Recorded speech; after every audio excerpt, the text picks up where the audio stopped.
Infelizmente, dessa vez, a segunda onda veio muito forte, como a gente já suspeitava, como nós já tínhamos alertado aqui no mês passado.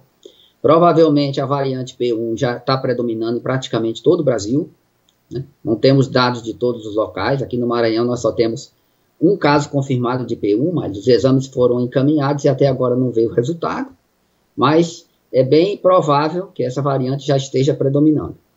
Então, a sociedade abriu, né? Então todo mundo passou a ter praticamente a sua vida normal, achando que a epidemia tinha passado, e devagar a epidemia foi voltando, né? Contaminando 2, 4, aí vai multiplicando, e chegando nessa triste situação que nós estamos hoje, com as UTIs com 100% de ocupação, e a gente sem local para colocar os doentes que continuam chegando. Então, a gente, na realidade, está vivendo no Brasil uma grande catástrofe sanitária, humanitária, e realmente, nesse momento, a situação é de extrema gravidade, como a gente já, até do que eu pensava, está sendo muito pior, né, do que a gente imaginava. Essa variante, ela é 2,5 vezes mais transmissível do que a outra, ela tem uma carga viral mais alta, então ela está causando mais doença grave, e ela está atingindo muito mais jovens do que atingiu na primeira onda.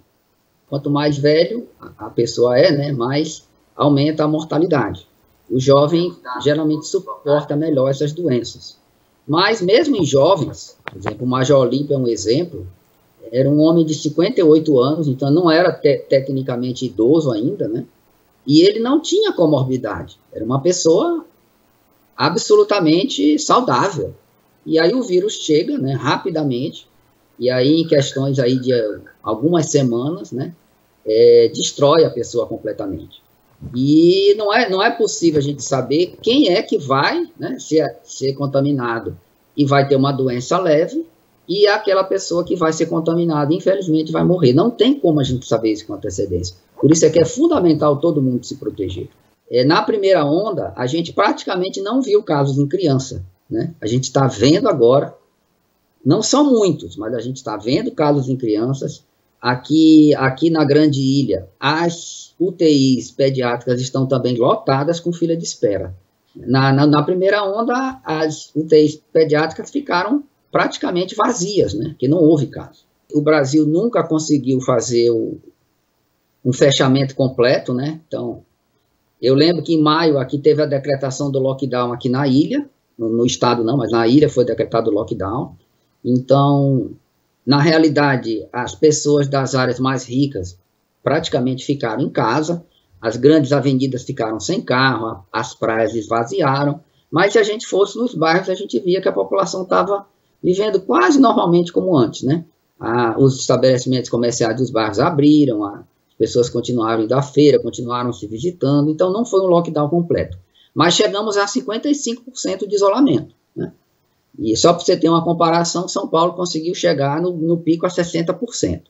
Agora que a situação está muito pior, a gente está com muito mais morte, muito mais casos, o isolamento está em 40% no estado, né? Então ainda poderíamos aumentar mais, né? E nesse momento é muito mais importante do que foi naquele momento a gente achatar a curva, né? Porque lá naquele momento a gente não tinha o Brasil inteiro ao mesmo tempo, né, com casos, com contaminações, com internações de UTI. Nós estamos agora vendo esse problema em todo o Brasil, então não tem nem como um estado socorrer o outro, porque está tudo ocorrendo ao mesmo tempo, né? E pior, sem vaga nas UTIs. Então é mais do que nunca fundamental a gente diminuir a transmissão. E nesse momento o ideal era diminuir a transmissão com o programa maciço de vacinação, né? Acho que nós já comentamos isso, as vacinas foram compradas com atraso, estão chegando com atraso, e a vacina não vai conseguir reduzir essa segunda onda. Então, só tem duas maneiras dessa segunda onda acabar, né? Se a gente realmente fizer um lockdown completo, né, e manter só as atividades essenciais funcionando, em 15 dias a gente conseguiria baixar a curva de transmissão, ou a gente vai continuar tendo morte, vai continuar sem conseguir atender as pessoas vão morrer nas filas, até esgotar todo mundo, todos os suscetíveis, como a gente chama, né? Então, a escolha é da sociedade, né? A gente pode reduzir a dimensão dessa tragédia, ou não, né? As escolhas estão colocadas aí para a sociedade escolher. No Brasil, agora, a gente tem uma boa experiência muito bem sucedida de lockdown, finalmente, no município de Araraquara, em São Paulo. Então, lá, que foi o primeiro município de São Paulo que a P1 estourou, né? Então, eles fizeram exames e identificaram que mais de 90% dos casos eram pela P1.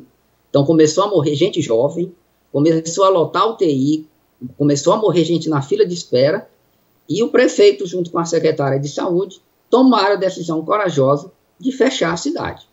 E fizeram uma boa campanha de comunicação, então a população se convenceu da necessidade. Araraquara fechou por 10 dias. Com 2 semanas, a curva de transmissão já tinha diminuído 53%. Então, funciona. Agora, funciona, precisa da adesão da população. Não adianta o governante chegar, olha, vamos todo mundo entrar em lockdown, e as pessoas continuarem circulando. Não vai funcionar, obviamente. Mas se tiver adesão, funciona. O outro grande exemplo foi a China, né? A China fechou o país. E a doença lá durou 1 mês, 2 meses, hoje nem se fala de caso na China, né?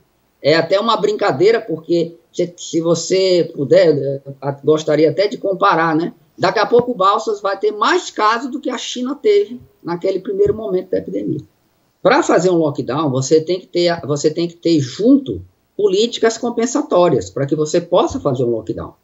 Então, não dá para fazer um lockdown, por exemplo, se você não tiver o auxílio emergencial. Você vai condenar as pessoas a morrer de fome, não pode, né? Então, infelizmente, parece que o tempo da doença, do vírus, é um, né? E dos políticos o tempo é outro. Então, enquanto agora nós estamos vivendo a maior crise humanitária do Brasil, né, o auxílio emergencial vai sair no mês que vem, em um valor que vai ser insuficiente para manter uma família decentemente comendo, né, minimamente, né, comendo. Então, esse é um outro problema. Outro problema é que as empresas precisavam ser amparadas. Você tinha que ter um programa de apoio às empresas. E o que a gente vê não é nada disso acontecendo, né? Esse que é o problema. Então, lockdown funciona. Quando? Quando você tem auxílio emergencial junto, quando você tem um programa de suporte aos pequenos empresários funcionando também, né? Porque não é fácil o prejuízo do pequeno empresário, né? Então, se ele não tem suporte financeiro, né? E o governo nessa hora tinha que prover isso, porque é uma crise sanitária, né? Então, e convencer as pessoas da importância de fazer isso, né? Então, infelizmente, no Brasil, a gente não teve um grande programa de comunicação, minimamente, para explicar como é que se atinge a doença. Eu acho que se teve um grande programa foi de desinformação, infelizmente, né? E aí ficou muito difícil, né? Criou-se aí o que com certeza vai ficar para a história como a maior tragédia sanitária que o Brasil já viveu. Há 2 dias atrás nós tivemos uma notícia muito boa. Uma equipe da Universidade de Oxford fez o teste da vacina da AstraZeneca, que é a vacina de Oxford, contra a variante P1 brasileira. Inclusive, eles foram surpreendidos porque praticamente a eficácia da vacina ficou mais ou menos igual contra a cepa P1, que a gente esperava que a proteção caísse bastante, né? Pelo menos a fabricação de anticorpos caísse bastante, porque a P1 ela tem uma mutação que é igualzinha da variante da África do Sul, que já tinha sido demonstrada muito pouco efeito com essa vacina, né? Então, a notícia é muito boa, a vacina vai manter uma boa proteção, mesmo contra a variante brasileira. Então, é fundamental realmente agora, né, a gente ampliar a vacinação o mais amplamente possível, para que a gente possa evitar mais mortes no futuro. Infelizmente, o número de vacinas ainda vai ficar pingando aí durante o mês de março e abril, né? Então, a gente só deve mesmo começar a imunização a pegar uma velocidade boa aí a partir de maio, talvez junho, julho, né? Ainda é um pouco imprevisível isso. E quando ela pegar ritmo, para que a gente realmente possa ter, vamos dizer assim, um grande impacto na transmissão, é quando a gente conseguir vacinar em torno de 50% a 70%. Então, eu acredito que isso só vai acontecer aí lá para segundo semestre, perto do final do ano.